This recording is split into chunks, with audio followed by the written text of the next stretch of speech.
یا هم قصه پری را براتون ببینیم. یک کسی میگه وزیر سنتامه رفت دیوانه خانه که دیوانا رو ببینه. ما در شفاهی صدر روانی است که دیوانا رو کچون کار میکنیم. دیوانا خود ما میبینی خلق خوی دیوانا رو پیدا کردیم.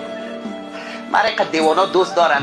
جام سلفی های مثلا که میرم دیوانا کلی بغل کشی میکنه. بعد میگه چی میگم دیوانه چو دیوانه ببینن خوشش شاید اینا مرا رنگ خود میبینن مرا دوست دارن. ولی به خدا مرا دیوانا خوش با میاد دقیقاً این چیز نیستن. دلار پایین شد بالا شد تو این چیز نیستن.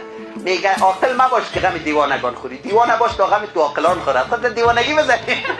خوب زندگی همو هست.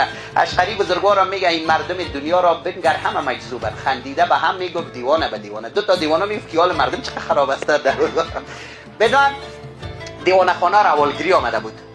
دیوانا دو رقم است. یکی دیوانای خطرناک نیستن. بیچاره دیوانا خودم زندگی خود است. یک رقم دیوانا بسیار خطرناک است. او که تو را میبینه خیال گرگ میکنه، سر حمله میکنه. او آلوسینیشن داره، چیز طبیعی نمیبینه، تو رو دشمن فکر میکنه، حمله ور میشه. اونو تو دیوانا را با زنجیر بسته میکنن.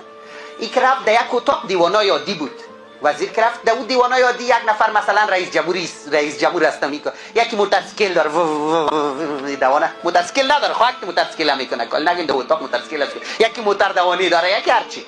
یک دیوانه در میکنه شش تا بود پری واسه پرسان که کلی تو مصروف هستی بیچاره چرا پری میگه کی عاشق پری بود هر چی خواستگار رفت پدر پری را برش نداد بیچاره از غم پری این وضعیت نگرفت. خدا بزنیش تو آدرس پدر از پیدا که مکتش کار داریم یک جوان به این وضعیت رسانده.